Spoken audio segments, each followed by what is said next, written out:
আর ৩০ minute পর প্রতিযোগিতা শুরু হবে। আমি ফোনে কথা বলার সময় লিজা চুপি চুপি আমার কাজটা নষ্ট করে দিল। সে আমার চ্যাম্পিয়নশিপ ছিনিয়ে নিতে এটা করেছে, কারণ গতকাল প্রাথমিক রাউন্ডে সে আমার অনুপস্থিতির সুযোগ নিয়ে আমার মডেলকে $1 মিলিয়ন ঘুষ দিয়েছিল, আর প্রতিযোগিতা শুরুর ঠিক আগে তাকে চলে যেতে বাধ্য করেছিল। যেমনটা ভেবেছিলাম, সে মডেলকে নিয়ে মঞ্চে উঠল আর বিচারকদের কাছ থেকে সর্বসম্মতভাবে উচ্চ নম্বর পেল। কিন্তু আমি এক দেখাতেই বুঝলাম যে তার ডিজাইনটা আহামরি কিছু ছিল না। আমি মঞ্চে ওঠার ঠিক আগে আমার সহকারী হঠাৎ আমাকে জানালো যে আমার মডেলের প্রচণ্ড জ্বর আর সে পারফর্ম করতে পারবে না। অন্য কোনো উপায় না দেখে আমাকে নিজেই গাউনটা পরে মঞ্চে উঠতে হলো।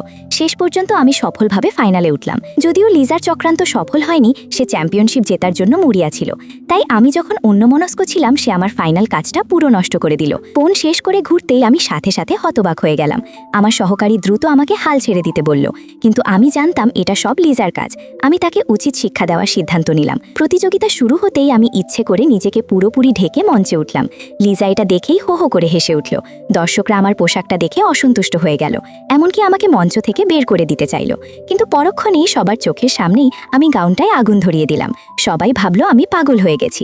পরক্ষণেই সবার চোখের সামনে একটা একদম নতুন গাউন প্রকাশ পেল। পুরো দর্শক স্তম্ভিত হয়ে গেল। সবাই উঠে দাঁড়িয়ে আমাকে হাততালি দিল। কিন্তু লিজা সাথে সাথে আমার বিরুদ্ধে চুরির অভিযোগ আনলো। সে এমনকি তথাকথিত প্রমাণ বড় পর্দায় দেখালো। যারা আসল ঘটনা জানতো না, তারা আমার সমালোচনা করা শুরু করলো।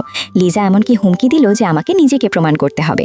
তা না হলে সে শুধু চুরির জন্য আমাকে দায়ী করবে না, বরং পুরো ফ্যাশন ইন্ডাস্ট্রি থেকে আমাকে কালো তালিকাভুক্ত করবে। আর কোনো উপায় না দেখে আমি সত্যটা প্রকাশ করলাম। আমি সেই ডিজাইনার যার কথা লিজা বলছিল। কিন্তু লিজা আমাকে মোটেও বিশ্বাস করলো না। এমনকি আয়োজকরাও আমাকে আমার নির্দোষিতা প্রমাণ করতে বলল। ঠিক সেই মুহূর্তে আমার শিক্ষক হঠাৎ হাজির হলেন। তিনি ছিলেন একজন আন্তর্জাতিক খ্যাতিসম্পন্ন শীর্ষ ডিজাইনার। তার উপস্থিতি পুরো দর্শককে স্তম্ভিত করে দিল। তবুও লিজা তার সামনেও আমার বিরুদ্ধে অভিযোগ করলো। কিন্তু আমার শিক্ষক তাকে পাত্তা দিলেন না, আর সরাসরি ঘোষণা করলেন যে আমি তার সবচেয়ে গর্বের ছাত্রী আর আসল ডিজাইনার। লিজা পুরোপুরি স্তম্ভিত হয়ে গেল।